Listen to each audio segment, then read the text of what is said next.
Bonjour à tous et bienvenue dans Mela 5, votre rendez-vous bimensuel sur la radio 100% live de Wii Sport. Aujourd'hui, évidemment, on va revenir sur le succès assez incroyable du 15 de France hier soir au Stade de France contre le Pays de Galles 32-30.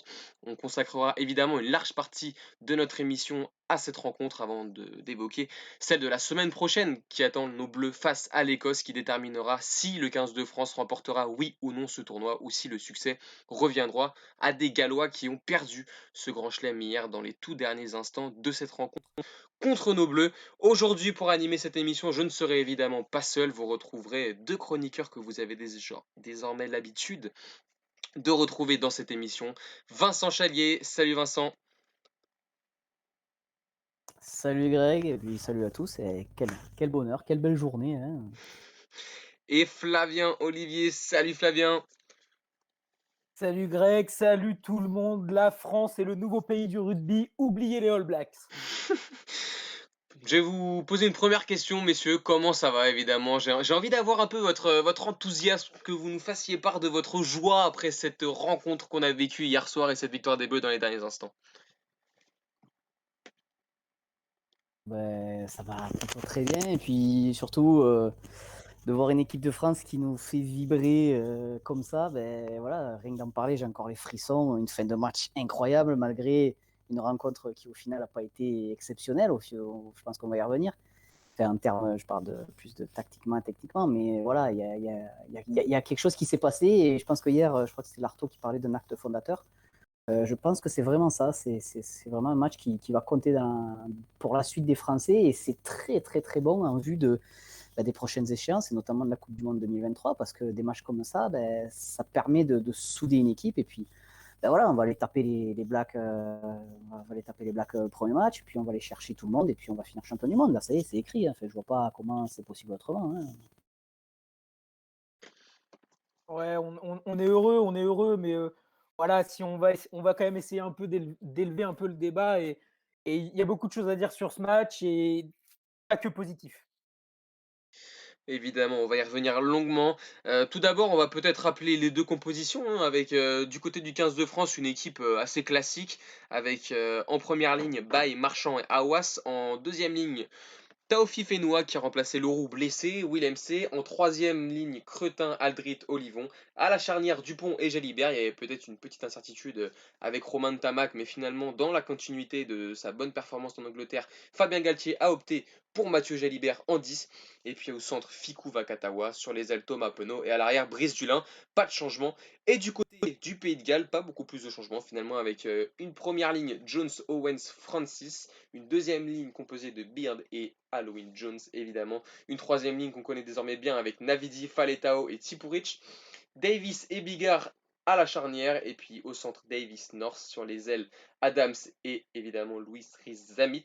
Et à l'arrière, aussi Williams qu'on connaît très bien, cette équipe composée par Wayne Pivac hier, qui s'est donc incliné 32-30 contre le 15 de France. Messieurs, tout d'abord, on va, comme toujours, commencer par un petit débrief pêle-mêle de cette rencontre. Je ne vais pas vous rappeler le scénario, hein, un début de match un peu ping-pong, avec ensuite les Gallois qui ont fermé le jeu, j'ai envie de dire, et qui ont petit à petit pris le dessus, que ce soit physiquement, tactiquement ou même techniquement, avant que les Bleus nous créditent donc de cette fin de match absolument sensationnelle avec ces deux essais d'Olivon et de Dulin dans les dernières secondes. Vincent, toi, qu'est-ce que tu as pensé de nos Bleus hier, de cet état d'esprit? Peut-être commencer tout d'abord sur ce que tu as pensé de positif de cette équipe de France. On verra ensuite pour ce qu'il y a de plus discutable et de plus négatif. Alors, de positif, évidemment, c'est l'état d'esprit, quoi, de rien lâcher, de cette envie d'aller chercher la gagne, parce que ce genre de match, il y a encore 2 ans, on les aurait perdus, voilà, à 20, 30, à la 65e, on aurait lâché, on aurait fini peut-être avec une quarantaine de points. Là, ça a été le dernier quart d'heure, j'ai l'impression qu'on a passé le dernier quart d'heure dans le camp gallois. On a réussi, malgré les coups du sort, malgré voilà, le carton rouge de Willem C, alors discutable, pas discutable, ça, je pense qu'on en reparlera, mais de passer 3 ou 4 fois la ligne d'un but avec à chaque fois un Gallois dessus, dessous, qui arrive à retourner le joueur, etc. On a réussi, malgré ça, à aller chercher cet essai par Dulin après une bataille de tranchées incroyable. Techniquement, je crois qu'on a été, sur le dernier quart d'heure, on a été plus propre que sur l'ensemble du match. C'est-à-dire que vraiment, il y a eu très très peu de fautes techniques, que des bons choix. Voilà, peut-être que les Gallois étaient cramés physiquement, alors que les Français, justement, avaient une pêche et un second souffle. Donc c'est vraiment ça que je retiendrai, c'est cette envie d'aller chercher, l'envie des remplaçants de montrer qu'ils ont leur place aussi. Voilà, un Jelonge qui a amené une dynamique, qui a ramené voilà, les Français dans l'avancée. Un Serein qui s'est imposé, on l'a vu, on en a parlé un peu hors émission, qui a un petit peu voilà, harangué ses équipiers, il leur a dit de la fermer et de se concentrer sur ce qu'ils avaient à faire sur les mêlées, sur chaque point d'impact, etc. Donc, ouais, c'est vraiment ça de positif que je vais chercher parce que sur les 65 premières minutes, clairement, on ne mérite absolument pas de gagner. Les Gallois ont été au-dessus dans quasi tous les domaines. Euh, donc là, c'est vraiment ce dernier quart d'heure qu'il faut retenir. J'espère que ça sera vraiment un acte fondateur pour la suite. Et puis, ouais, je pense qu'il faut retenir ça et surtout cette envie d'aller chercher la victoire, quoi. Flavien, est-ce qu'on retient plus ce dernier quart d'heure où effectivement il y a eu un état d'esprit, notamment de la part des entrants, qui avaient d'ailleurs été critiqués hein, pour leurs prestations médiocres en Angleterre la semaine dernière, ou est-ce qu'on retient quand même pas mal de ces 65 premières minutes où l'équipe de France a été en difficulté dans les rucks, où l'équipe de France a été assez indisciplinée et où on s'est également fait manger en ballon porté, ce qui a failli d'ailleurs nous coûter le tournoi tout simplement sur l'essai refusé à Louis Riz-Zamit. Bah, oui, pendant 65 minutes, il y a quand même eu des gros soucis, des choses qu'on n'avait pas vues depuis le début du tournoi, notamment des ballons tombés au sol, sur les combinaisons et cetera. C'est vrai que c'était rare, on n'était pas habitué à ça avec le 15 de France. Ouais, surtout la défense. La défense, si agressif, pardon, et qu'on avait loué depuis le début du tournoi, bah là, ça montait pas en fait. On montait pas en pointe, on se faisait manger. Sur chaque impact, on reculait. Là, ça devenait quand même, problématique face à des Gallois, qui avaient faim, qui avaient la dalle, ils avaient la bave aux lèvres et nous, on subissait. Alors, heureusement qu'on s'en est sorti grâce encore une fois à des coups de génie. De toute façon, on a des joueurs tellement forts individuellement parlant qu'on s'en est sorti grâce à des coups de génie. Mais, ouais, ouais, on va quand même revenir ces 15 dernières minutes, mais on va pas oublier 65 minutes qu'on a vécues, en enfer limite, tellement on mangeait sur chaque impact.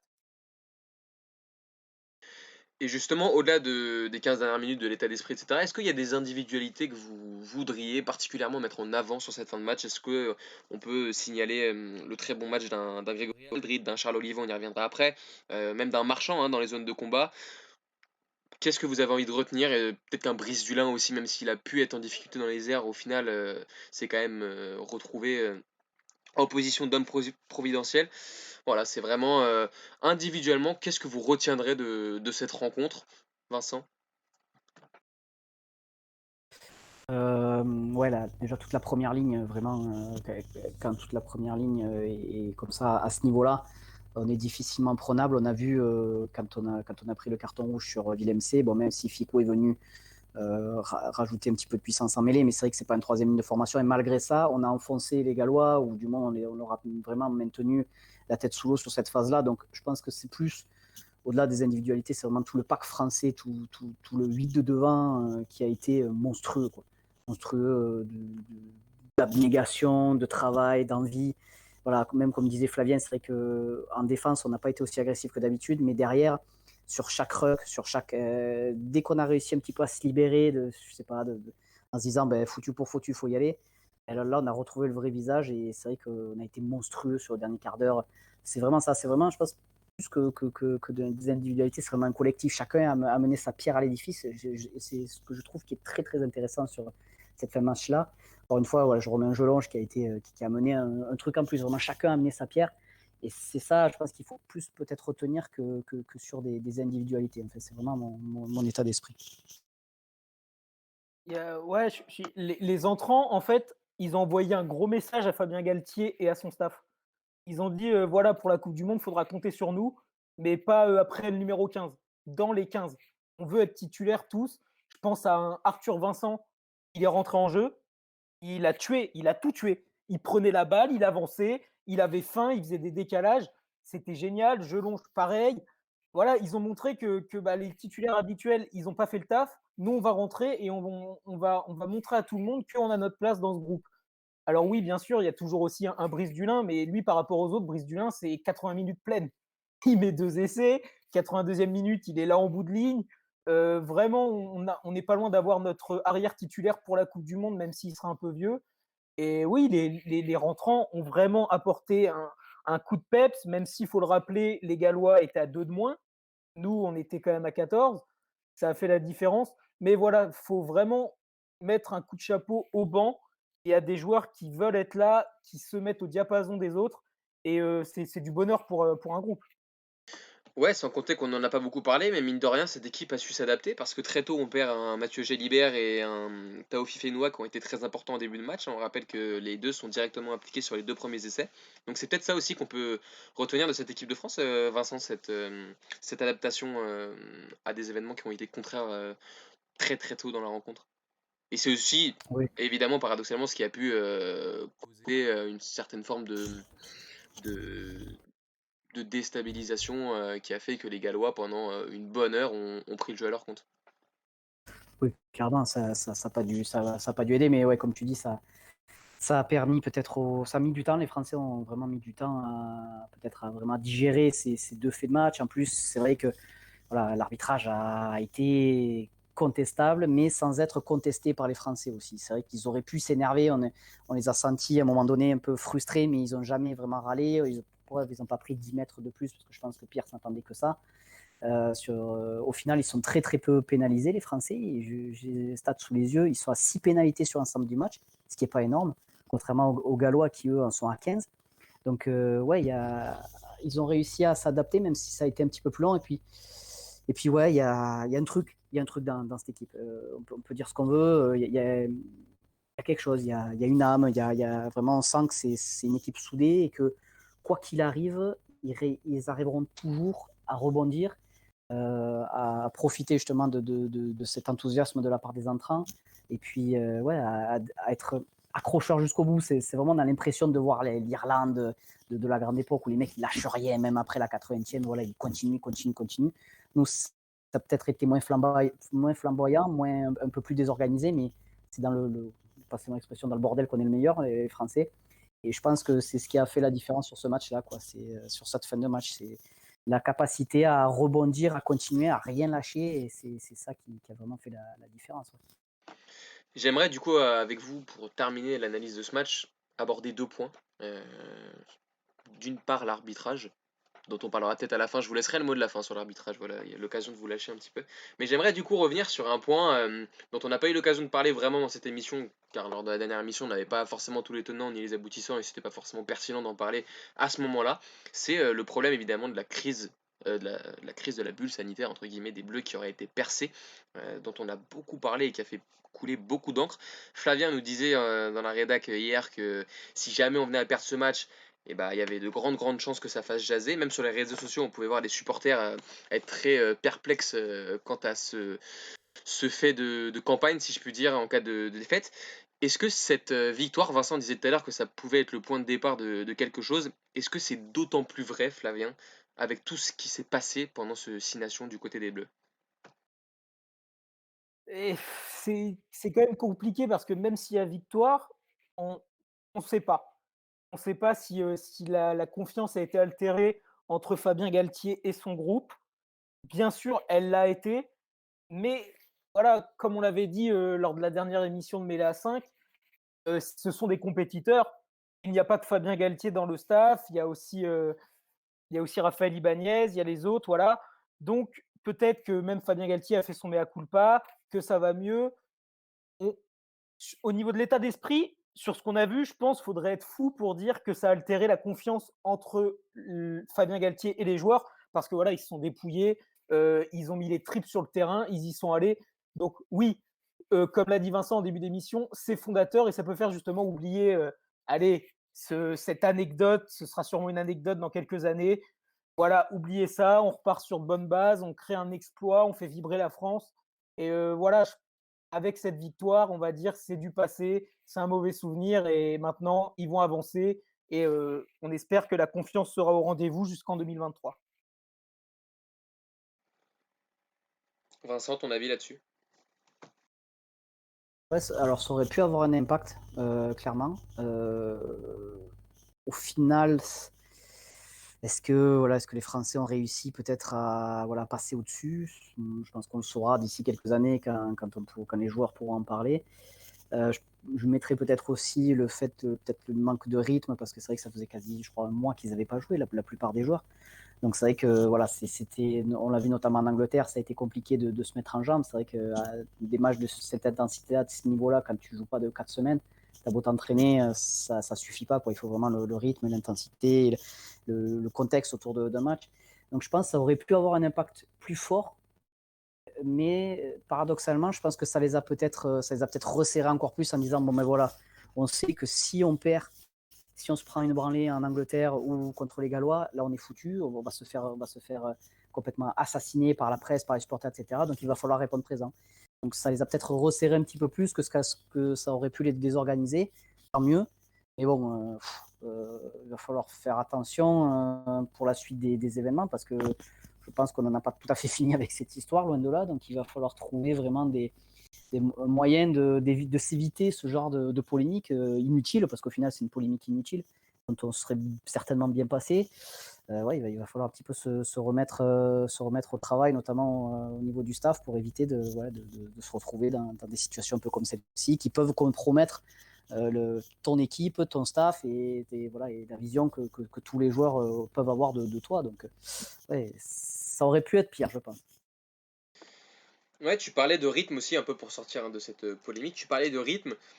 Est-ce qu'une des forces de cette équipe de France, c'est pas aussi de savoir bien gérer? On avait eu hein, le débat lors des précédentes émissions, et même la presse en a pas mal parlé, cette efficacité dans les zones de vérité qui avait pu nous faire défaut en Angleterre. Est-ce que là, c'est quelque chose qui nous a permis, j'ai envie de dire, d'aller au bout tout simplement de cette rencontre, même malgré un certain manque de rythme? J'ai quelques stats à vous proposer. Hier, la France, c'est 95% de plaquage réussi, là où le Pays de Galles, ça n'est que 86%. L'équipe de France, on l'a dit, n'a pas été trop pénalisée, c'est seulement 6 pénalités concédées contre 15 pour les Gallois, c'est quand même assez incroyable. C'est 9 franchissements et 28 défenseurs battus contre seulement 5 franchissements et 8 défenseurs battus. Seulement 8 défenseurs battus pour les Gallois, c'est montre que défensivement, l'équipe de France, malgré les 3 essais encaissés, a su bien gérer ces temps, enfin, comment dire, gérer ces temps faibles de manière suffisamment efficace, du moins, pour se mettre en position d'être en capacité de remporter cette rencontre à la fin. Qu'est-ce que vous pensez de tout ça, Flavien et Vincent? Je suis pas forcément d'accord avec toi du coup, Ouais, ouais, non, parce mais que c'est l'essence du débat, mon cher Flavien. dans dans les zones de vérité, enfin sincèrement, on a loupé tellement d'occasions. C'était limite, risible à un moment parce que, combien de fois on a traîné dans les 5 mètres adverses et on a lâché des balles. Les Gallois, pareil, les zones de vérité, ça se joue aussi en défense. Les Gallois ont eu, quand même pas énormément d'occasions d'essai et ils ont planté quasiment à chaque fois. Donc là, on n'a pas été bon encore une fois et on s'en sort, grâce à des coups de génie, grâce à des petits coups de pied par-dessus de Jalibert, de Dupont. Voilà, on s'en sort grâce à des coups de génie, mais justement là, dans les zones de vérité, hormis oui, en début de match où, 2 offensifs, 2 essais, mais derrière tout le match, on a galéré, on a croqué et encore une fois, en défense, les Gallois n'ont pas eu 10 000 occasions d'essai et ils nous en mettent 3. Donc là, à la limite, c'est là où par rapport au début du tournoi, ouais, là, je trouve que dans les zones de vérité, on n'était pas présent et on s'en sort grâce au génie de nos joueurs, moins à cette forme de réalisme qu'on avait depuis le début du tournoi. Vincent? Est-ce que tu rejoins Flavien Ouais, ou est-ce qu'effectivement, même si on n'a pas nécessairement été efficace à proprement parler, on a su montrer un caractère suffisant en tout cas pour ne pas couler justement devant toutes ces petites erreurs techniques qui auraient pu tout simplement coûter le match au bleu? ouais, j'ai plus envie de retenir ça, même si ce que dit Flavien, je pense, est très vrai. C'est-à-dire que on s'est fait croquer, on s'est fait manger un moment quand on prend l'espèce de ballon porté où ils sont trois, où on n'arrive pas à le stopper. Derrière, il y a pas essai, on sait pas comment. C'est un peu un miracle. Voilà, ça a été vraiment représentatif de ces, allez, hormis les 10 ou 15 premières minutes, de ces 40 minutes où on a été complètement absent. On n'était pas agressif, on subissait tous les impacts. Euh, les Gallois, on avait l'impression que sur chaque attaque, il y avait le décalage. Ils arrivaient à passer, à trouver des intervalles, à trouver des passes un petit peu. Ouais, on a réussi en fait à limiter la casse, vraiment.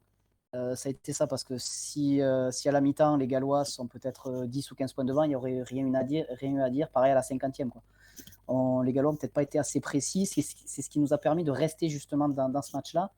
Et au final, à 20-30, c'est là où il y a eu le réveil. C'est vraiment un turning point, comme ils disent en Angleterre. C'est vraiment voilà, le moment où les Français, on a l'impression qu'il y a eu un changement d'attitude. On s'est retrouvé vraiment dans l'avancée, on s'est retrouvé beaucoup plus agressif. Et je pense que c'est ce qu'il faudra se retenir. Mais par contre, la grosse différence, c'est que, entre guillemets, ce ne sont que les Gallois. Si on s'amuse à faire ça contre les Blacks, contre les Bocs, même peut-être en moins de mesure contre les Australiens, il va falloir faire attention, parce que je ne suis pas sûr qu'on arrivera à remonter ce genre de match. Et puis, physiquement, mentalement, c'est très dur. Il va falloir se remettre vite aussi en course, parce que derrière, il y a l'Écosse qui arrive. Et l'Écosse, eux aussi, veulent bien finir. Ils ont un petit peu les boules de ne pas avoir joué contre nous pour peut-être avoir voilà, leur série continue, etc. Ils ont fait un gros match en Italie. Donc, attention à ne pas se griller physiquement et mentalement à faire ce genre de match à chaque fois. Bien écoutez, je pense qu'on a été assez complet sur cette rencontre. Je vais vous faire un petit plaisir si vous voulez finir sur une petite tribune en ce qui concerne l'arbitrage d'hier soir et même peut-être celui de la semaine d'avant en Angleterre. C'est à vous, messieurs. Flavien, je sais que tu avais pas mal de rancœur vis-à-vis de ça. Non, mais de base, Vincent j'aime aussi pas trop d'ailleurs. parler. Surtout Vincent, je pense, mais déjà, j'aime pas trop parler d'arbitrage au rugby notamment, parce que je trouve que c'est quand même le sport le plus dur à juger, notamment dans les zones de ruck, etc. C'est super dur. Mais là, ce qu'on voit depuis quelques semaines, notamment avec l'arbitrage vidéo face à l'Angleterre, là, alors, on va me dire, oui, doigt dans l'œil, carton rouge, c'est totalement involontaire. C'est totalement involontaire. Le carton rouge est d'un ridicule. Enfin, je suis désolé. Je veux dire, là, les arbitres, et il y a même, des polémiques qui commencent à enfler sur, est-ce qu'il faut faire arbitrer le 15 de France par des arbitres britanniques? Et on va en parler, faites-nous venir des arbitres du Sud, des Sud-Africains, et cetera, parce qu'on a l'impression qu'il y a une sorte de coalition, pro-britannique face au 15 de France, parce qu'on devient une nation ultra dominante du rugby et qui veulent tous nous faire tomber. Là, ça commence vraiment à devenir embêtant, inquiétant, et va vite falloir trouver des parades à ça, parce que là, sinon, les Britanniques, ils vont nous mettre l'enfer à chaque match et il faudra qu'on se batte à 15 contre 16, quoi. Ouais, clairement. Alors après, c'est vrai que voilà, c'est compliqué. C'est vrai que c'est un arbitrage, surtout dans un match d'une telle intensité. Mais on a vu, Pierre, c'est hier soir, il a sifflé un contest. Que ce soit d'un côté ou d'un autre, attention, je ne dis pas que du côté français, mais il a signalé, enfin, il a laissé jouer un seul contest de Marchand. Derrière, il aurait pu avoir 5 ou 6 pénalités, notamment dans des moments chauds où, où justement les Français, on sait qu'ils sont excellents dans cette phase de jeu, où ils récupèrent souvent des ballons par Marchand, par Aldrit, etc. Et là, ils n'ont pas été récompensés. Et sur des moments difficiles, quand tu es un petit peu dans le rouge, d'avoir des ballons comme ça te permet de respirer, de te calmer, de repartir vers l'avant. Là, c'est vrai qu'il n'y a aucune pénalité qui a été sifflée, d'un côté ou de l'autre, attention, parce que c'est les Navidi, les Fletao et tout, ce sont des excellents aussi gratteurs de ballon. Mais voilà, donc c'est pour ça aussi qu'on a eu un match d'une telle intensité, c'est-à-dire que vraiment, cette phase de jeu-là, que ce soit sur les rucks, etc., il a laissé faire. Il a dit de toute façon, c'est balle à l'attaque et je ne regarde pas ce qui se passe, s'il y a de grattage, etc. Après, voilà, le carton rouge, que dire, s'il se prend une suspension, sincèrement, une grosse suspension, ça serait quand même assez embêtant, effectivement, comme disait Flavien, de voir qu'un geste comme ça, qui est totalement, qui n'est vraiment pas du tout volontaire. Certes, il peut y avoir un carton jaune, une pénalité, ok, aucun problème, mais derrière, enfin, il y a eu des phases de jeu complètement hallucinantes sur l'essai, notamment du Gallois, où tu vois qu'il y a la main de Cretin dessous. Enfin, je suis désolé, sans être, je pense que peut-être qu'on va me traiter de chômeur, etc., mais tu peux jamais l'accepter, cet essai. Tu peux jamais l'accepter. Il y a une main dessous, clairement. Enfin, je sais pas, il y a vraiment quelque chose qui se passe, mais d'un autre côté, ce que je me dis, j'essaie de positiver avec ça, c'est-à-dire qu'on redevient une équipe qui fait peur, peut-être. C'est-à-dire que, voilà, que les peut-être, entre guillemets, même s'il n'y a pas peut-être complotiste, parce qu'on aime bien ce mot en ce moment, de dire que les arbitres se disent, voilà, les Français, non, etc. Les équipes, les Gallois ont essayé de mettre pas mal de pression sur l'arbitre, notamment en fin de match, où on sentait qu'ils étaient cramés. Un Bigard sur la touche qui a vociféré, beuglé sur chaque décision, etc. la presse aussi anglo-saxonne qui recommence à mettre de la pression en disant ouais, l'arbitre, machin, si, ça.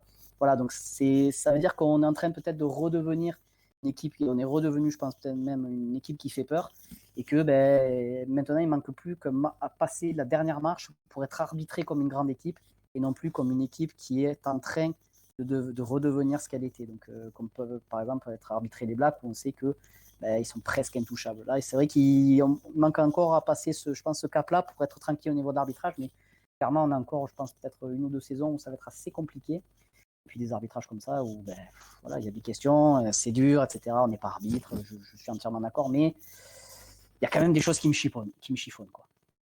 Et pour aussi remettre un petit peu en perspective, je pense que le confinement a fait beaucoup de mal à l'arbitrage, international, l'arbitrage rugbystique. Parce que l'Angleterre, Pays de Galles il y a 2 ou 3 semaines, pareil, les Anglais étaient fous dans la presse parce que l'arbitrage a été scandaleux contre eux sur de nombreuses décisions et c'était un Français, je crois que c'était Garcès au sifflet. Donc voilà, je pense qu'il faut qu'ils se déconfinent eux aussi et qu'ils se remettent au boulot parce que là, l'arbitrage commence à faire énormément causer au rugby et on n'est vraiment pas habitué à ça. Très bien, mais écoutez, je pense qu'on a été assez complet sur la couverture de cette rencontre. Peut-être un dernier mot sur l'homme du match. Alors c'est Brice Dulin, il me semble, hein, qui a été élu homme du match.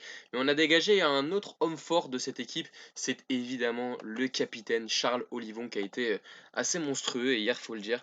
Je crois que c'est 21 plaquages. Évidemment, il y a cet essai à la 77e minute. Au début du match, il réussit un sauvetage dans son embut. Il a parcouru 56 mètres ballon en main. Et c'est vrai qu'il a été très très disponible et très efficace et utile pour son équipe hier. Il avait peut-être été un peu en dedans du côté de Twickenham il y a 10 jours.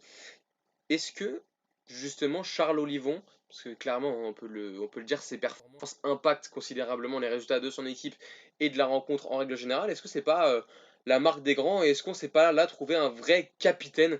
Je vais pas dire que Guillaume Guirado n'en était pas un avant, mais voilà, vous savez très bien où je veux en venir, il était un peu considéré comme le capitaine de la loose. Est-ce que ce genre de match et ce genre de prestation réalisée par le capitaine des Bleus dans ce genre de rencontre n'ajoute pas à cet aspect de, comment dire, ouais, cette dynamique de winner tout simplement. Enfin, je trouve même pas les mots, mais je pense que vous comprenez très bien mon état d'esprit et ma question, Flavien. Mais enfin, c'est en fait, c'est un capitanat qui est adapté à ce groupe-là. Ils ont tous à peu près le même âge, ils se connaissent tous. Dans les performances, on ne le voit pas énormément, on ne parle pas énormément de lui et c'est très bien parce que ça veut dire qu'il ne fait pas de conneries. Alors que Guirado, on en parlait à chaque match. À chaque fois, on disait qu'est-ce qu'il fait, Papy Loose, là, qu'est-ce qu'il fait. Là, Olivon, on parle de lui quand il met des essais, parce que oui, le monsieur met des essais. Je veux dire, il a une activité débordante, il a un volume de jeu exceptionnel, et puis je pense qu'il est indissociable de Greg Aldrit. Les deux, là, les deux, ils font la paire. C'est les Dupont du pack de devant. Ils sont vraiment exceptionnels, et chacun a ses petites tâches et ils sont vraiment ultra dominants. C'est serein parce que Olivon, on le voit pas énormément gueuler. C'est plus un leader technique, un leader d'état d'esprit qu'un leader vocal. Et ça plaît à ce groupe. Ils se font tous confiance. Et je pense que voilà, ça se joue vraiment sur le respect et la confiance. Et voilà, ils ont juste à faire le taf sur le terrain et tout le monde suit, quoi. Ouais, clairement, c'est un leader naturel. Il a cette, voilà, déjà il montre l'exemple. Alors après, c'est sûr que Guirado montre l'exemple, mais c'était plus laborieux. Le grand Charles, lui, c'est des grandes, comme tu disais, il a fait 56 mètres ballon en main. À chaque fois, il est toujours au soutien, il est très mobile, il va marquer des essais, il va te faire des courses de 25, 30 mètres. Voilà, on le voit, il montre la voie à ses partenaires. Donc, ouais, c'est sûr que tu as envie de le suivre, mais comme ça, tu te dis, bah, voilà, lui il se donne, tu le vois, il faut y aller. Et puis surtout, il y a aussi, je pense que on n'en parle peut-être pas assez, mais on a une colonne vertébrale, ça y est, qui, à mon avis, est quasi définitive pour la Coupe du Monde. 2, 8, 9, 10, 15, peut-être le 10 et encore, voilà. Mais voilà, un marchand, c'est-à-dire qu'il n'y a même pas de discussion. Marchand, il n'y a pas de discussion en ce moment Ah au oui, poste de non, non, non, talonneur. mais il y a clairement pas de discussion, je te rejoins complètement là-dessus. Al- Même Olivon, bah du coup t'as dit 2. Ah non, t'as Olivon, dit 2, 7, 8, 9, 10, 15, c'est ça? de 8, 9, 10, 15. 2, 8. La Ah, fameuse colonne vertébrale, je dirais. Aldrit est juste. C'est pareil, t'inclus pas tu peux pas. t'inclus pas Olivon dans ta euh, colonne vertébrale? Ce que je veux dire, c'est qu'il a en plus, il peut compter sur une fameuse colonne vertébrale, en fait. C'est-à-dire que Ah oui, lui, d'accord, ok. je Lui mets plus, à ok, part. d'accord. Ouais. Voilà, c'est-à-dire qu'il a des mecs, il sait que ça va toujours être les mêmes à chaque match. C'est-à-dire ça va être du Marchand au talon, Aldrit en 8, Dupont en 9, Ntamak ou Jalibert en 10. Je pense que là, on va retrouver peut-être Ntamak et Julien en 15. C'est-à-dire qu'il sait qu'il y aura cette équipe-là, cette colonne vertébrale-là, ça sera quasi la même. Donc c'est vrai qu'il peut s'appuyer dessus. Et après, il y a des joueurs de l'ombre comme Villemc ou comme Leroux qui derrière, il est entouré de plein de lieutenants à quasi chaque poste. C'est que des lieutenants. Il y a pas voilà, des joueurs qui sont un petit peu plus entraînés. Non, c'est chacun amène son truc. Donc, au-delà du fait que je pense qu'il est parti pour être un grand capitaine, en plus, il a la chance et il arrive à amener les joueurs à se dépasser, à dépasser leurs fonctions. Et chacun, il va gaiement parce que c'est tellement bon de gagner, notamment dans des matchs comme ça. Donc, tu as envie d'y regoûter. Tu te dis, voilà, chaque entraînement, il faut que je garde ma place. Derrière, il faut que je gagne ma place. Donc, il y a une émulation qui, grâce à justement le fait, qui part du fait que Olivon arrive à amener cette équipe-là à les surpasser même dans les moments difficiles. Et voilà, ça met une émulation naturelle. Et puis derrière, pour le staff d'équipe de France, j'imagine que ça doit être c'est que du bonheur d'entraîner des mecs comme ça, quoi. Ouais, clairement, je vous rejoins. Moi, je trouve, je vais te rejoindre, Vincent. Je trouve Olivon très mobile. Bon, ça, c'est un secret pour personne, mais c'est vrai que c'est assez facile de jouer derrière lui, je trouve. Et puis, pareil, genre, c'est quelqu'un qui, comme Aldrit, avance presque à chaque impact. Il est très complémentaire avec sa troisième ligne. Peut-être moins avec Dylan Cretin, qu'on a moins vu hier, mais c'est vrai que globalement, de toute manière, c'est un peu le troisième maillon de la chaîne, si je puis dire. Mais ouais, je suis assez d'accord avec toi sur tout ce qui est cohésion d'équipe et continuité sur les hommes tout simplement qu'on met et qu'on aligne autour de lui. Je sais pas si vous avez quelque chose à dire, que ce soit sur Charles Olivon ou sur même un autre membre de l'équipe, hein, peut-être une petite tribune pour terminer avant de passer aux Gallois. De faire attention quand même parce que un soir de 2023 en septembre dans la fournaise du Stade de France, s'il y a des soucis contre les Blacks ou etc., je vois pas encore le leader vocal que peut devenir Olivon. Je vois pas non plus autour de lui des leaders vocaux qui vont vraiment rameuter. Là, c'est plus technique, confiance, etc. Peut-être ce côté-là, vraiment, quand ça va pas aller bien dans la Coupe du Monde, parce que ils vont tous connaître ça pour la première fois pour un grand nombre d'entre eux. Voilà, peut-être développer ce côté vocal qui sera important dans ce genre de moment, on le sait très bien. Alors oui et non, parce que effectivement, c'est important peut-être d'avoir. Mais après, déjà, je pense qu'on n'est peut-être pas non plus sur le terrain. On l'entend peut-être qu'il parle plus que ce que nous on l'entend. Et puis on se souvient, moi je me souviens d'un Thierry du Sautoir qui était un des grands capitaines d'équipe de France. C'était pas, c'était pas, mais il aboyait pas sur le terrain. Par contre, voilà, le mec il te foutait des carreaux à n'importe quel mec qui passait à sa portée. C'était pas le plus grand leader technique, etc. Mais voilà, il avait une aura autour de lui. Et je pense que Olivon a réussi à avoir cette aura. Et puis il revient tellement de loin, je pense aussi. Il a failli arrêter sa carrière à 25 ans. Il revient de très très loin. Donc je pense qu'il force le respect par ça. Je pense qu'il s'est construit une espèce de. Il a un charisme aussi, je pense, naturel. Les joueurs l'écoutent dans tous les cas. Donc je pense que ça peut faire la différence. Mais oui, il faudra vraiment voir face à des très très grandes équipes, notamment dans un match d'ouverture de Coupe du Monde face au All Black, chez toi, dans un stade qui j'espère sera plein, voilà, avec une ambiance où tous les yeux seront braqués sur toi. Voilà, comment tu réagis et comment tu amènes ton équipe. On verra, mais bon, j'espère qu'il va, je pense, même pas j'espère, je pense qu'il sera à la hauteur, notre grand Charles. Ouais, en espérant que la Coupe du Monde 2023 se joue avec du public, hein. On sait jamais ce qui peut nous tomber sur le coin de la tronche, hein, j'ai envie de dire, avec ces derniers mois qui ont été très compliqués. On va passer au Pays de Galles maintenant, si vous le voulez bien. Du coup, c'est Gallois qui avaient commencé le tournoi par 4 victoires et qui ont perdu le Grand Chelem hier. Je vais pas vous le cacher, je pense que ça nous a tous un peu fait plaisir, vu l'arbitrage. C'est même pas contre eux, hein, mais bon, vu la physionomie du match, je pense qu'on a personne n'a été désolé presque pour ces Gallois à la fin du match d'hier. Malgré tout, il y a une question que j'avais envie de vous poser, c'est de savoir si le Pays de Galles pouvait avoir des regrets. Alors la question n'est pas tant de savoir s'ils peuvent avoir des regrets sur le match d'hier, car ça évidemment au vu de la physionomie de la rencontre, mais sur leur tournoi, si on se place d'un point de vue un peu plus global, qu'est-ce qu'on retient de ce tournoi pour les Gallois? Est-ce qu'on retient la rage d'avoir perdu ce grand chelem dans les tout derniers instants du match contre la France? Est-ce qu'on retient ce pragmatisme ou cette efficacité qui leur ont permis tout simplement d'être à ce niveau-là et de pouvoir se mettre en position de gagner le tournoi alors qu'avant avant la compétition c'était clairement pas évident?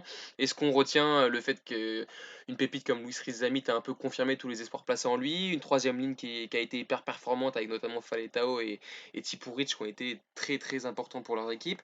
Voilà, qu'est-ce que vous retenez, vous, un peu de ce tournoi pour les Gallois, Flavien? Ah bah, attends, enfin, en ce moment, pour moi, il y a 2 énormes bordels que je comprends pas dans le monde. C'est, le coronavirus et le Pays de Galles. Non, mais là, le Pays de Galles, je veux dire, avant le tournoi, c'était zéro. Les mecs étaient sur 8 défaites d'affilée, ça mettait pas un pied devant l'autre. Ils arrivent au tournoi, tu as 2 premiers matchs où ils sont à 15 contre 14, mais c'est pas brillant dans le jeu. Ils gagnent. Là, ils arrivent contre la France. Ils ont jamais joué comme ça, les mecs. Du jour au lendemain. Alors, je ne comprends pas cette équipe. Là, j'avoue, je cherche, je ne comprends pas. Donc, non, non, il y a 0 regret à avoir. Ils partent de tellement bas. Enfin, je suis désolé, c'était l'Italie. Là, bon, je déconne un petit peu. On les embrasse, nos amis italiens d'ailleurs. Mais là, enfin, avant le tournoi, c'était horrible. Et là, ils arrivent, ça redevient une équipe de rugby. Il y a des jeunes qui sont en train d'émerger. Ils retrouvent du jeu. Non, il y a 0 regret à avoir. Et il y a même que du positif à tirer de ce tournoi pour les Gallois. Ouais, après, justement, il va peut-être y avoir aussi un problème à un moment donné qu'on pointe et qu'on cible depuis assez longtemps, c'est cette génération, notamment à l'arrière, qui va bientôt raccrocher, quoi. Donc oui, il y a des amis qui sont assez impressionnants, surtout au vu de leur jeune âge, mais maintenant, c'est vrai qu'il va se poser d'autres problématiques. On y reviendra peut-être après, mais ouais, d'abord peut-être avoir l'avis de Vincent sur le tournoi du Pays de Galles. Je suis assez d'accord avec Flavien, hein, c'est-à-dire qu'ils sortent un peu de nulle part. Je pense que, il me semble qu'on en avait parlé juste avant l'ouverture du tournoi. On se disait, bon, les Gallois, on les voyait pas, on les voyait faire 4-5. Au final, ils sont en position, ils étaient presque en position pour faire le grand chelem. Ils vont peut-être gagner le tournoi, bon, je ne souhaite pas. Mais voilà, ils sortent de nulle part, donc c'est vraiment que du positif avec ouais, Rizani qui a marché sur l'eau. Au final, un 8 de devant qui a été quand même plutôt dominateur, malgré le fait que ce ne soient pas les plus puissants, les plus costauds, etc. Des joueurs qui se sont. En fait, on a l'impression que c'est surtout des joueurs qui à l'approche des grands rendez-vous, retrouvent un petit peu de leur superbe. Ça a été pareil à la Coupe du Monde voilà, en 2019, où on les voyait peut-être pas aussi forts que ça. Derrière, ils arrivent en demi. Voilà, ils passent bon, l'Afrique du Sud, c'était vraiment injouable pour eux, mais voilà, ils étaient vraiment dans les quatre.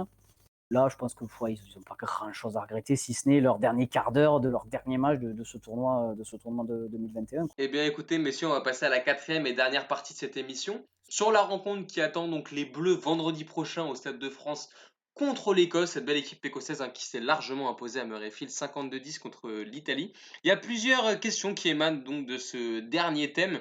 Donc, tout simplement, très simplement même, est-ce que l'équipe de France va remporter le tournoi de destination? On rappelle pour ça, il faudrait que l'équipe de France gagne avec le bonus offensif et avec au moins 21 points d'écart. Et alors si c'est avec seulement 20 points d'écart, il faudra mettre au moins 5 essais pour partager le trophée avec les Gallois et mettre 6 essais pour gagner seul le tournoi de destination. Vincent. Je le souhaite, forcément, évidemment, en tant que supporter, mais ça va être compliqué. Après, rien n'est impossible avec cette génération, d'autant plus que, alors arrête-moi si je dis des bêtises, mais il me semble qu'il y a un début également de polémique par rapport au fait que certains joueurs écossais qui jouent en première chip ne vont peut-être pas être libérés par la fédération anglaise et que donc l'Écosse pourrait arriver avec une équipe un petit peu bis. Alors, je ne sais pas si c'est toujours d'actualité. Je sais que ça avait été d'actualité à un moment, je sais pas si c'est d'actualité, je suppose que si ça a été remis à cette date, surtout vu les conditions, c'est qu'ils vont quand même être en capacité de fournir une équipe de qualité, mais ce sera à revérifier. Ouais. Voilà, à vérifier. Donc ça, je sais que déjà que Russell sera de la partie parce que le Racing l'a libéré. Même chez nous, on n'arrive pas à être Bref, donc plaisanterie à part, ça va être compliqué parce que l'Écosse, c'est vrai qu'ils terminent fort. C'est une belle équipe qui joue, qui est capable de marquer des essais, qui arrive à concrétiser ses temps forts, contrairement aux dernières années. Ouais, mettre 5 essais, gagner par 21 points d'écart, ça serait, je pense, un véritable exploit à cette équipe d'Écosse-là. Après, écoute, Je te coupe, voilà, je on viens peut de parler. vérifier, les internationaux seront libérés par les clubs anglais pour cette rencontre. D'accord. Bon, ben, je pense, ouais, ça sera encore d'autant plus un exploit de le faire, mais voilà, aux Français de se mobiliser une dernière fois pour essayer de prendre ce premier trophée de cette nouvelle génération, qui serait à l'arraché avec les tripes, qui serait excellent pour le moral de tout le monde, qui serait excellent pour la suite des événements. Et puis, ouais, on va voir, ça va être compliqué néanmoins, mais impossible n'est pas français. Allez, on va dire ça. Flavien, Surtout pour toi, que ouais, je te laisse la main. ouais, c'est surtout qu'en fait, ça va être une opposition, de style un peu similaire. C'est-à-dire que, bah, comme nous, ils adorent jouer dans le désordre. Donc, tout ce qui est, chaque ballon perdu, il va y avoir une relance directe et sur ce qu'on voit à l'instant T, l'équipe qui joue mieux dans le désordre, c'est quand même le 15 de France. En termes de talent, sur ce qu'on voit depuis le début du tournoi, dès qu'il y a du désordre, c'est pour nous, quoi. On a tellement des flèches, ça joue bien, même les gros, ils passent après contact. Enfin, c'est la folie, on se régale totalement et à ce niveau-là, on peut les faire exploser. Je pense que physiquement, si, parce que là, contre les Gallois, on avait peur contre les Anglais et là, contre les Gallois, on a vu que physiquement, on avait tenu la baraque quand même. 82e minute, on était encore là. Donc physiquement, eux, ils ont joué l'Italie. Autant dire qu'ils n'ont pas énormément puisé, qu'il n'y a pas eu vraiment de niveau dans le match. Donc je pense que ça peut faire la différence physiquement et sur les pertes de balles. Si ça se goupille bien, on peut leur en foutre 40, sincèrement, en termes de talent. Mais si ça se goupille un peu mal, ça peut être compliqué et voilà, ça peut jouer à touche-touche, mais l'opposition va être vachement intéressante et voilà, c'est à celui qui sera le plus talentueux et le plus chaud physiquement. On va peut-être revenir sur la composition probable de ces bleus finalement, parce que il y a pas mal d'incertitudes sur certains postes. Bon, a priori, vu le forfait de Jalibert pour cette rencontre, on devrait en toute vraisemblance retrouver Ntamak au poste de 10. C'est Louis Carbonel d'ailleurs qui prendra sûrement place sur le banc en lieu et place justement de Mathieu Jalibert qui a annoncé son forfait il y a quelques heures. Et la grande incertitude, surtout, ça réside en deuxième ligne quand même, parce que Théo Fifenouet est blessé, parce que William C est suspendu, parce que Leroux est incertain. Du coup, j'aimerais avoir vos avis. Est-ce qu'on verra un Leroux s'il est en forme, un Rebadge, un Pesantier, un Caso, Vincent? Ouais, alors je pense que Leroux va revenir parce qu'il était blessé, c'est pour une histoire de commotion, je crois. Si je dis pas de bêtises. C'était assez léger, il me semble. Voilà, de la commotion, donc je pense qu'on reverra Leroux, mais effectivement, ouais.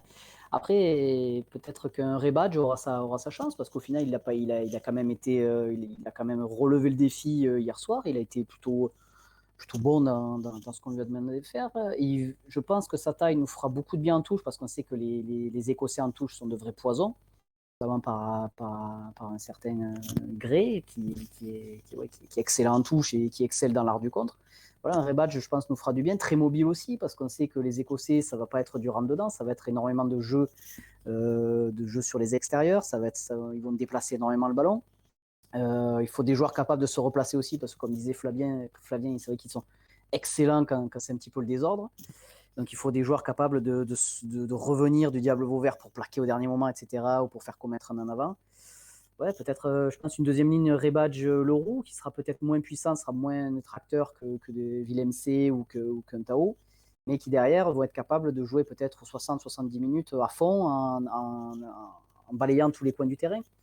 Je pense que ça serait peut-être pour moi la deuxième ligne la plus peut-être complémentaire et la plus adaptée à ce jeu-là. Donc, ouais, je verrais peut-être ça, ouais, Rebadge Leroux avec un Caso et avoir une deuxième ligne, une autre deuxième ligne peut-être pour terminer. Mais ouais, je pense que ça pourrait être, à mon sens, peut-être la plus adaptée sur ce match-là. Pour toi, Flavien, est-ce que tu pars aussi sur du Leroux Rebadge pour l'Écosse? Je n'en ai aucune idée, sincèrement, parce que c'est, on a tellement des joueurs talentueux et je trouve d'un niveau assez similaire que quoi qu'il arrive, ils feront le taf, ils seront présents. Mais oui, pour en revenir à ce que disait Vincent, pardon, il va falloir des joueurs, avec, de la mobilité et arrêter de mettre, des joueurs qui ne seront pas capables de suivre le rythme. Par exemple, on l'a encore vu, hier, Winnie Antonio, c'est plus possible. Dans cette équipe de France, c'est pas possible d'être aussi lourd. Il peut pas jouer, il peut pas suivre. Donc oui, voilà, la mobilité d'un Rebatch pourrait faire énormément de bien avec un Bernard Leroux. En plus, Leroux qui a la capacité d'être un très bon gratteur. Donc dans les zones de ruck, ça pourrait être très intéressant. Donc oui, je suis assez d'accord avec ce qu'a dit Vincent.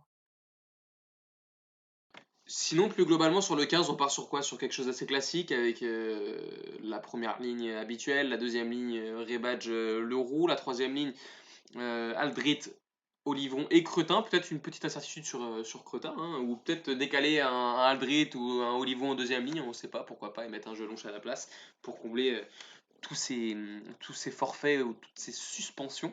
Après, je pense qu'on est tous d'accord pour Ntamak en 10. Et est-ce que vous feriez des changements à l'arrière ou pas spécialement? Juste Ntama Candice, je suis pas forcément d'accord. Parce que je trouve, À la place de Carbonel? ouais, je suis vraiment pas pour, Ntamack, je trouve qu'il est encore trop frêle. Il est encore trop juste par rapport à son retour de blessure et on le voit notamment, dans le jeu, il est moins rapide, il est moins vif qu'avant. Je un Louis Carbonel pourrait apporter une petite dose de folie et matcher mieux avec un Antoine Dupont au sommet de son art en ce moment et laisser Ntamak rentrer pour les 20-25 dernières minutes pour un petit peu de gestion, amener un petit peu de fraîcheur. Mais là, je trouve Ntamak, je ne sais pas s'il est prêt pour un match de ce niveau-là, directement, très peu de temps après sa grosse blessure à la mâchoire. À voir. À voir, effectivement, c'est vrai qu'il y a, il y a ce problème-là. Derrière, est-ce qu'un Carbonel serait capable de supporter un enjeu pareil? Parce que là, c'est quand même un match qui peut décider d'une victoire dans le tournoi. Il est quand même encore assez jeune. Il n'a pas forcément énormément joué, voire peut-être pas du tout avec les Bleus dans ce tournoi. Donc, c'est compliqué de l'appeler. Enfin, pour moi, ça me paraît quand même assez compliqué de l'appeler, de le faire rentrer directement titulaire. Alors que Ntamak, justement, on voit qu'ils essayent de lui faire de le remettre justement en selle depuis son retour de blessure et son retour à Marcoussis. Je pense qu'ils vont basculer sur un Ntamak à l'ouverture et un Carbonel derrière pour essayer d'amener, comme disait Flavien, ce petit grain de folie qui, justement, avec la fatigue, pourrait peut-être permettre de trouver des solutions auxquelles Ntamak n'aurait peut-être pas réussi à trouver. Ouais, moi je pense que Ntamak, à mon avis, il aura à cœur aussi je pense, de prouver que, ben voilà, que sa place d'ouvreur, c'est pour lui et c'est pas pour Jalibert. Jalibert a été plutôt pas mal hier, mais c'est vrai qu'il voilà, il y a eu cette commotion. Il a été souvent visé par la troisième ligne. Ça on sait aussi que Jalibert, c'est pas un énorme défenseur. Peut-être un Ntamak un petit peu meilleur là-dessus. On sait que les Écossais vont, malins comme ils sont, ils vont essayer encore une fois de tester l'ouvreur français parce qu'ils savent qu'il revient de blessure, etc. Donc ouais, on va voir. Je pense que c'est un match pour Ntamak. C'est un match pour Ntamak pour prouver qu'il est de retour et qu'il est capable d'assumer ce rôle de numéro 10 et que la place lui appartient. À voir après ce que ça va donner, mais je pense que ouais, sauf grande surprise, ça ne m'étonnerait pas qu'on le retrouve à l'ouverture vendredi prochain. La troisième ligne, on touche pas pour vous. Cretin, Aldrit, Olivon. Moi, ouais, comme tu disais, peut-être je mettrai peut-être un Jelonche d'entrée qui permettra d'amener de l'avancée, justement de permettre de mobiliser plusieurs défenseurs parce qu'on sait qu'il est très puissant, qui à chaque fois qu'il va percuter, il mobilise au moins 2 ou 3 joueurs. Voilà, il est peut-être un petit surplus de puissance, surtout en l'absence d'un Villemc ou d'un Taofi Fénois qui justement sera remplacé par des joueurs plus légers. Peut-être d'avoir ce joueur-là qui permet d'avancer, de donner de l'avancée à chaque fois qu'il va percuter. Ça sera peut-être un petit plus. D'autant plus que Cretin a été peut-être un petit peu en dessous, du moins dans la lumière que ces deux compères de la troisième ligne. Et qu'on aura, je pense, un Rebadge et un Leroux en touche qui permettront justement de pouvoir se passer peut-être de sa science de la touche. On va voir, mais moi je serais peut-être pour une troisième ligne Olivon, Jelonche et Aldrit. Après avoir de quel sens, mais je pense peut-être un Jelonche en 8 et un Aldrit en 6. Mais je pense que ça pourrait être une troisième ligne encore une fois complémentaire et qui pourrait justement permettre d'avoir plusieurs solutions entre la puissance et la mobilité. Je partirai également là-dessus. Flavien, ton avis sur cette troisième ligne potentielle contre les Écossais?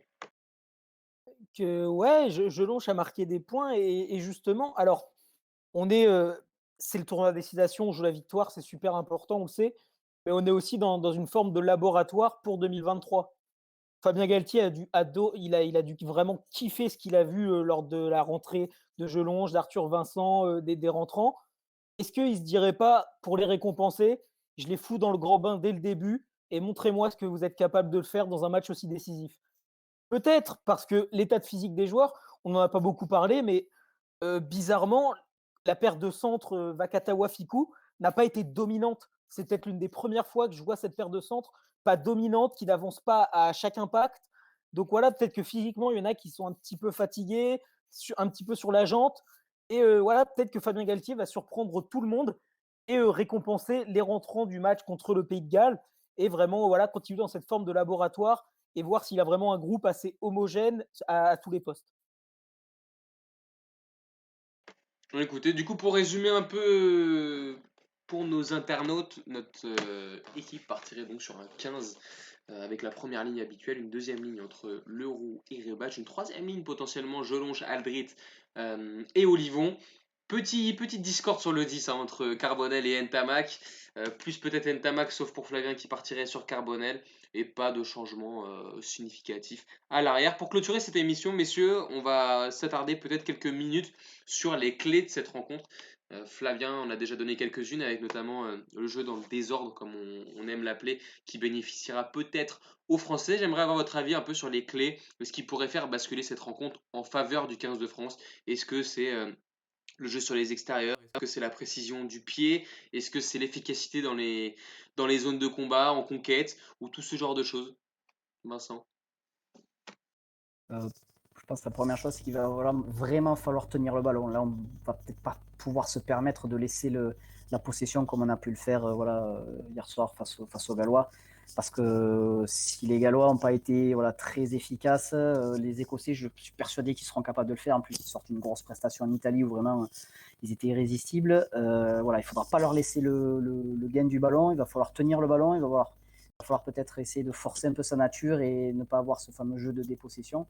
Être très fort sur les basiques, notamment la touche, parce qu'on sait que les Écossais sont excellents en touche. Donc il va falloir trouver le moyen d'avoir des ballons propres en touche, d'essayer de concentrer leur troisième ligne, et notamment les poisons que peut être un Amish Watson, qui est excellent défenseur, très gros gratteur, excellent ballon en main. Voilà, il va falloir surveiller un petit peu tous ces joueurs et puis il va falloir essayer de museler ce diable de Hogg qui est dans la forme de sa vie, quoi. Il est capitaine, il est au-dessus, il marche sur l'eau en ce moment, il, il fait que des bons choix, il est excellent défenseur, il est très rapide, vraiment. Ouais, les dangers vont venir de tous les côtés. Il va falloir être très agressif en défense. On ne pourra pas se permettre de faire un deuxième match où on ne sera pas agressif comme on a pu l'être hier soir. Parce que sinon, on va avoir beaucoup de mal parce qu'on sait que les Écossais adorent jouer. Ça ne les dérange pas de faire 20, 25, 30 ans de jeu s'il faut avant de marquer. Ouais, il faudra, je pense, être plus agressif et tenir le ballon. Ça va vraiment être, je pense, la clé de ce match-là. Flavien, quelles sont tes clés du match, même si effectivement tu avais commencé déjà à en donner avant? Est-ce que, comme Vincent, tu penses que l'efficacité en conquête et le fait de tenir le ballon en étant plus agressif aussi sur les phases défensives sera la clé pour gagner et vaincre cette équipe d'Écosse? Ouais, tenir le ballon et pilonner l'axe du terrain, en fait. Ne pas hésiter parce qu'on a un pack qui est plus puissant, qui est plus mobile. Ne pas hésiter à prendre la balle et foncer dans l'axe, gagner les mètres, comment dire? À vraiment, réunir les Écossais dans l'axe du terrain pour ensuite après écarter, sur nos flèches, sur les ailes et ouais vraiment, mais l'axe du terrain, on doit les manger, en mêlée fermée, on doit les manger, en conquête, on doit les manger. Vraiment, on est plus puissant, on est plus mobile, donc vraiment pas hésiter à investir l'axe du terrain pour ensuite, écarter sur nos ailiers et faire la différence.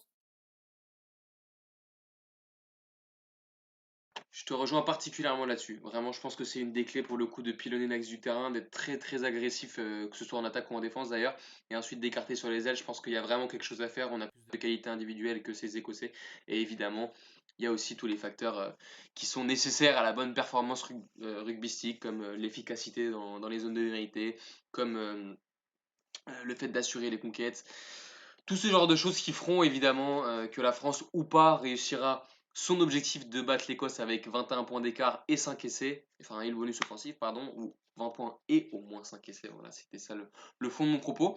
En tout cas, évidemment, je pense que comme moi, vous avez hâte d'être à vendredi soir, tout en espérant que cette équipe de France réalisera l'exploit de remporter ce tournoi à destination. Est-ce que vous avez quelque chose à rajouter, messieurs, avant qu'on clôture cette émission sur cette semaine pour le moins très très importante pour l'équipe de France?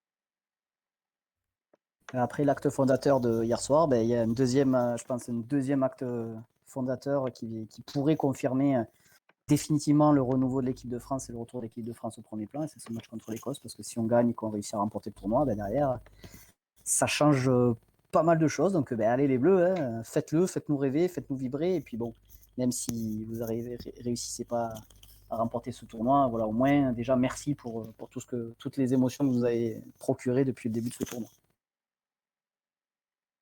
Que le rugby est un sport magnifique et que cette équipe de France est en train de faire quelque chose de très grand pour le rugby en France. Et vraiment, je pense qu'au niveau des licenciés, etc., tout le monde prend un max de plaisir et ça peut remettre ce sport, redonner à ce sport les lettres de noblesse qu'il mérite en France. Eh bien écoutez, merci d'avoir été avec moi, messieurs.